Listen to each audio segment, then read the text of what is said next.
This is a video on solving absolute value equations and absolute value inequalities. So in order to do this, we really have to begin with a firm understanding of absolute value. So when you see absolute values described using these lines, and basically what it means is, I know that in the early days you're taught that it means everything's positive, but that's a little bit of a dangerous understanding because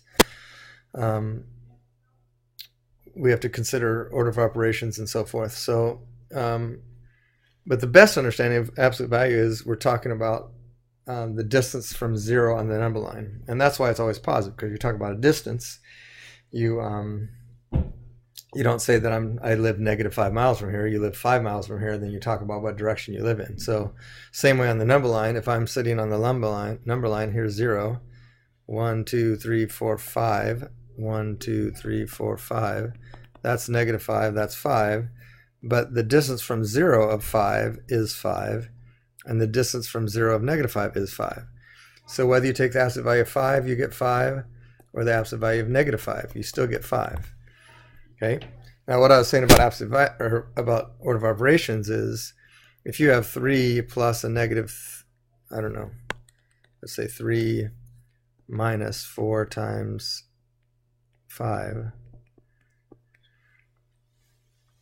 That kind of misunderstanding that everything's positive when you have an absolute value is not true here.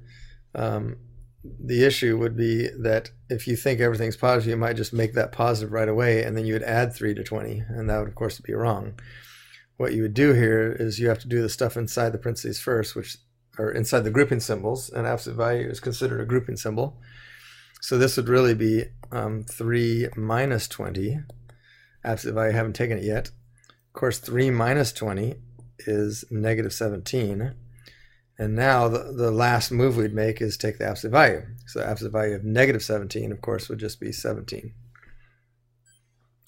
So we have to keep that in mind. So when you have an equation like x equals,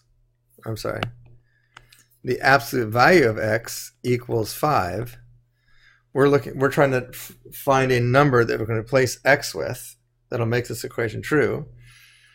So if obviously I put 5 in for x, that would work, because if you replace x with 5, you get absolute value of 5 is equal to 5. That's obviously true. But also if you replace x with -5, that would also be true. So the solution to this equation is x equals 5 or -5.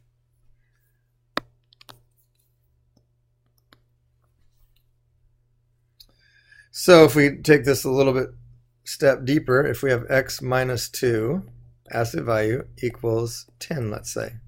Okay. So once again, we can't just solve this like we would normal, like by adding 2 to both sides, because the minus 2 is inside the absolute value. So what we have to do is think about, if this was replaced with a -10, it would be true. Or if it's replaced with a +10, it would be true. So in other words, the absolute value of -10 is equal to 10, and the absolute value of +10 is equal to 10. So that means that x minus 2 is equal to 10, or x minus 2 is equal to -10. Either one of those would work. So in this case, if I solve it, I add 2 to both sides, I get x is equal to 12. And here I'd add 2 to both sides, and I get x is equal to -8. So notice if I put a -8 in there, that'd be -8 minus 2 is -10, which would be this scenario. If I put a 12 in there, 12 minus 2 is 10, which would be this scenario. So there's 2 solutions here. Now let's do another step further. 2x minus 10 absolute value is equal to 4. So again, we know this, if the stuff inside the absolute value was equal to 4, this would work. So we say 2x minus 10 is equal to 4. Or if the stuff inside the absolute value was negative 4, it would work. So then we do 2x minus 10 is equal to negative 4. And then we got to solve both of those. So here I'd add 10 to both sides, and I get 2x is equal to 14. Divide by 2, and I get x is equal to 7. Over here I add 10 to both sides, and I get 2x is equal to 6. Divide both sides by 2, and I get x is equal to 3. So once again, both of those would be a solution to that equation. If I put in 3 in there, I get 6 minus 10 is negative 6, or I'm sorry, negative 4. Absolute value that is 4. And if I put a 7 in there, that'd be 14 minus 10 is 4. Absolute value of 4 is 4. So that's solving absolute value equations. Now what if it was an inequality? Let's do that same problem we just did. Absolute value of 2x minus 10 is less than 4, let's say. Well, we know by what we just did is that it's equal to 4 at these two locations. So the question is, do I want to be smaller than those or bigger than those? So if you look on the number line for a second, we got a 3, let's say 4, 5, 6, 7, and we're saying that this 2x minus 10, I'm sorry, x is between 3 and 7. I'm sorry. To make this equal, x has to be 3 or 7. So if I want the absolute value to be smaller than 4, then that means that I want it to be between 3 and 7. So in other words, I want my 2x minus 10 to live, I'm sorry, I want my x to be between 3 and 7, because if I put in, for example, if I put in something like 4, if I put a 4 in there, 2 times 4 is 8. 8 minus 10 is negative 2. Absolute value of negative 2 is 2, and 2 is less than 4. Okay, so you can see what happens here is we know that it has to be between these two answers. Now, how could I establish that at the beginning? So if this would have been less than 4, that means that this 2x minus 10, this 2x minus 10, has to be between negative 4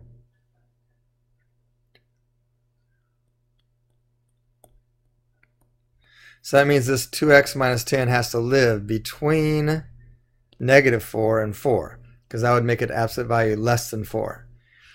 If the 2x minus 10 was out here, that would be further away from 0 than 4. So similarly like we did here, we're going to split it into two things, and we're going to say 2x minus 10 has to be less than 4, and at the same time, 2x minus 10 has to be greater than negative 4, because that would put it between negative 4 and 4. And then notice the same process. We get 2x is less than 14, which means x is less than 7. And over here we get 2x is greater than 6, which means x is greater than 3. And notice we get what we want, that x has to be less than 7 and at the same time greater than 3. So that would put me right in here.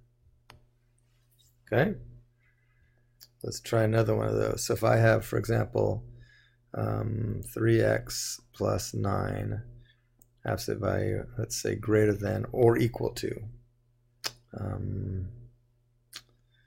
let's say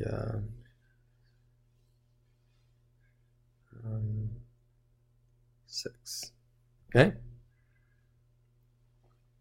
So the absolute value of 3x plus 4, 3x plus 9, I mean, has to be greater than 6. So again, if we try to look at this pictorially, there's 0, 1, 2, 3, 4, 5, 6.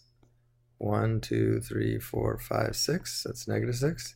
So this 3x plus 9 has to be, its absolute value has to be bigger than 6. That means 3x plus 9 has to be further away from 0 than 6. So that would be out here in this area and out here in this area. So I want to describe that.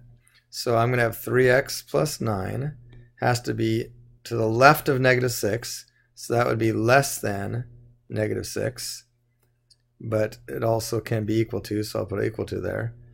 or 3x plus 9 has to be bigger than positive 6. That'd be over here. So that'd be greater than or equal to 6. So we've set up two inequalities and we solve them. So that'd be 3x is less than or equal to negative 15, which means x is less than or equal to negative 5.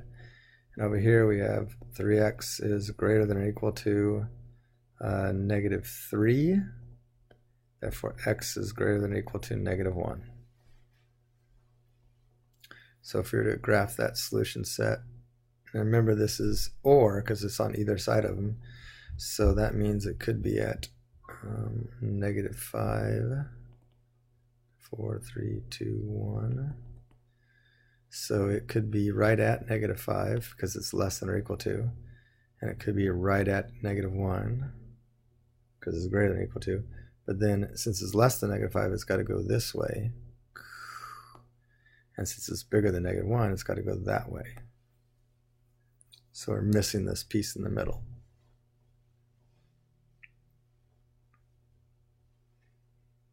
Okay. I think that should get you started on that. And I will post a worksheet that has some of these practice problems on them so you can get some good practice.